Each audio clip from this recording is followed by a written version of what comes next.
Hello dear students, in last lecture we have discussed about the basic terminologies and approach of Aristotle, which is based on the artificial observations, or we can say it is nothing but an artificial approach. On that basis, living systems are classified into two groups, that is animal kingdom and plant kingdom.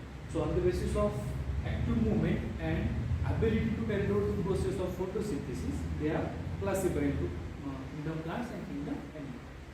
So here second approach is nothing but a natural approach, and in the middle of 18th century, Swedish biologist that is Charles Linnaeus in 1758 devised a binomial nomenclature system. It was found more useful as on the basis of that binomial nomenclature system, all the living world are classified and given a scientific name which was widely accepted. So this system expresses the biological nature of object, that is classified.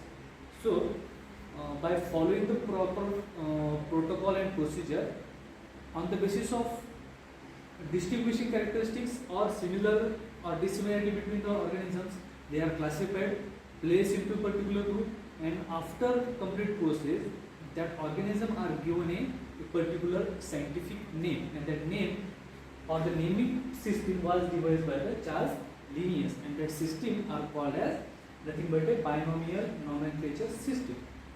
By this way, each organism or the individual organism which was given a particular type of name was accepted worldwide. Throughout world, that organism was identified or can be identified by using that particular name.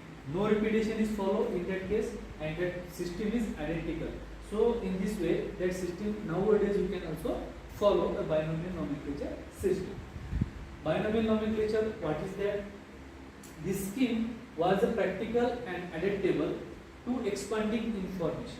So that system is widely accepted as it was a practical, or practically you can apply particular system for the classification, and adaptable to scientific world. Each organism is designated by two names. That is, for each organism are given a particular two names, and that name includes nothing but a genus name and species name. For each organism was identified on the basis of from which genus that organism belongs, and after complete identification, that species or the organism was given a particular name, that is nothing but a species name. So for following the protocol of the binomial nomenclature system, two names are given, that is, one is genus name and another is a particular that species name. So that is nothing but a binomial nomenclature system. The first name is organism genus name, and second is its specific epithet. That is, together the two constitute the species name. Here you can follow the binomial nomenclature system in that the first name which used was nothing but a organism which belong to that particular genus, and species, that is nothing but its species name. The specific name is always Latinized and underlined or italicized. In that way, or in that era, computer was not developed or not used for the routine purpose. So that's why, or that process are in that Latinized name can be used, that organism's name, or that species or genus name are always underlined to, so that we can identify that underlined word is nothing but a name of particular genus or scientific name of that particular genus and species, or italicized, or in italicized, that means here we can see a normal font is like that, and italicized is nothing but a small slanting wording of that particular genus and species name can be used. These are nothing but the rules to how to write the scientific name of genus and species. So in this binomial nomenclature system, either they are Latinized or underlined or italicized to write down particular name of the genus or species. The genus designation is capitalized. For each genus name, the particular first word is always capitalized like this, and species name are not capitalized, like it is written in a small letters in alphabetical. So genus name is always capitalized and species name is written in a small letters. If for example here how to binomial nomenclature is followed. Example taken as a human is nothing but a member of animal kingdom, and here Homo is nothing but a name of genus and sapien is nothing but a species name. Or Homo sapiens, here underline word we use for to write down a particular scientific name. Here italicized or that particular name is written in a italic manner. So in that way we can also write down the specific name. In case of Mycobacterium tuberculosis is nothing but a bacterial name. So here Mycobacterium here M is considered to be capital letter and tuberculosis, that is species name, is written in a small letter. So in this way binomial nomenclature can be used for write down a species and genus name. For convenience, the genus designation can be replaced with an initial.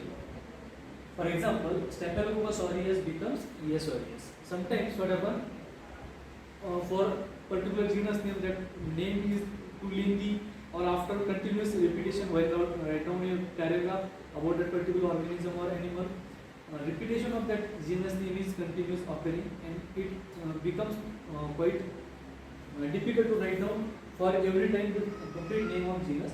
So that's why another modification is carried out. Here only the Staphylococcus, here ES stands for the name of genus, that is Staphylococcus, and aureus is nothing but a species name. In that way that modification is carried out, that is write down or writing the name of initial word of that particular genus name. All eukaryotes and prokaryotes are named in this way, but that system is not applicable for the viruses. So by using that binomial nomenclature system, all the eukaryotic organisms and prokaryotic organisms are given a particular scientific name depending upon their characteristics, and they are classified into different groups.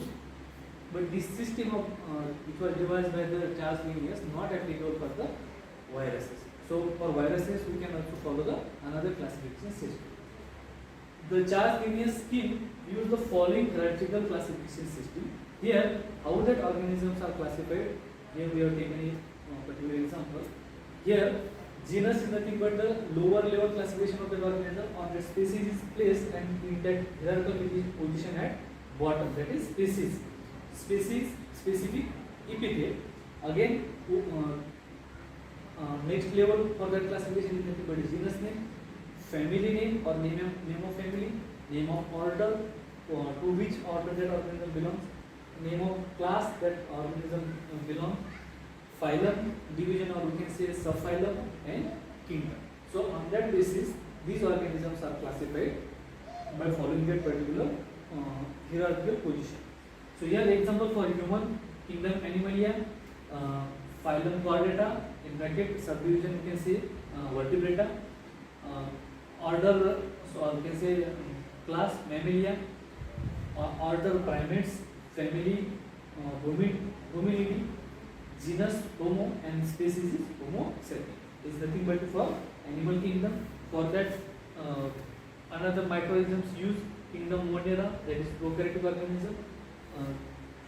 These are nothing but a phylum Gracilicutes, Scotobacteria is nothing but a class of that particular bacteria, Spirochaete nothing but a order of that organism, Spirochaete is nothing but a family of that organism, Treponema is nothing but a genus of that organism, and Treponema pallidum is nothing but a species. So in this way, proper organization of classification system can be followed. Here we will discuss about the next point, that is phylogenetic approach.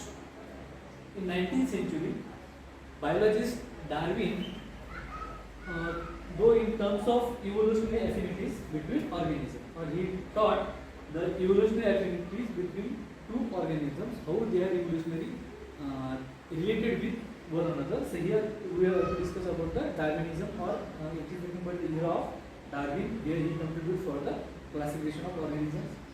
He started a concept of natural system, change accordingly if change in phylogenetic one, but this required more record of fossils. So on the basis of fossil records, here Darwin can classify that organism, and as the organisms are evolved according to natural selection process or different processes, so in that way that evolutionary system or phylogenetic analysis we can carry out. German German Ernst Haeckel separated the unicellular organism from plants and animals, placing them under a third kingdom, that is kingdom Protista. So here, when we talk about the organism, they are prokaryotic and eukaryotic. Apart from that, some organisms they are unicellular. For that, another kingdom, that is kingdom Protista, was developed or used or evolved. In that, all the prokaryotic unicellular organisms are placed in that particular kingdom. So it is nothing but a phylogenetic approach. Here, organisms are classified on the basis of their cellular organizations. So here we have discussed about the three kingdom classification system on the basis of cellular organization. They are classified. Here, three kingdoms are used: kingdom Plantae, kingdom Animalia, and kingdom Protista. It was devised by the Haeckel. And here, for kingdom Plantae, the organism which belong to kingdom Plantae or included in the kingdom Plantae, they are eukaryotic. That means their cells are completely developed.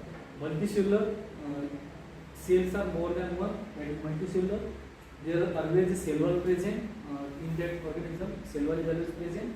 They carried out their reproduction by means of sexual or sexual mode of reproduction. They carried out the process of photosynthesis. Also, they acquire nutrients from environment by means of absorption. So these are nothing but the characteristics of plants which are categorized into kingdom plant. For example, all plants, they are, whether they are herbs, shrub or tree, are also placed in the kingdom plant. Another kingdom, that is kingdom Animalia.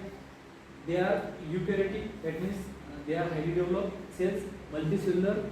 They didn't contain cell wall in their cellular structures. Primarily carried out reproduction by means of sexual reproduction. Acquire nutrients from environment by ingestion. Here they carried out their or they absorb their nutrition by means of absorption. Here they carried out their nutrition or acquired their nutrition by means of ingestion. Some parasites by absorption. So both parasites are eukaryotic organisms. They carry out their absorb their nutrition by means of absorption. So apart from that, some differences are present. They are again classified into another group. Apart, all the higher animals are included into the kingdom Animalia. That is the second kingdom. Here, kingdom Protista, as some organisms are prokaryotic and unicellular, they found. So they developed or devised another kingdom, that is the Protista. It includes eukaryotic organisms, unicellular or multicellular, autotrophic or heterotrophic. Either they are autotrophic or heterotrophic, or both say they follow the process, that is autotrophic or heterotrophic. Locomotion by means of cilia or flagella. They are small organisms. They carry out their locomotion by means of flagella or cilia.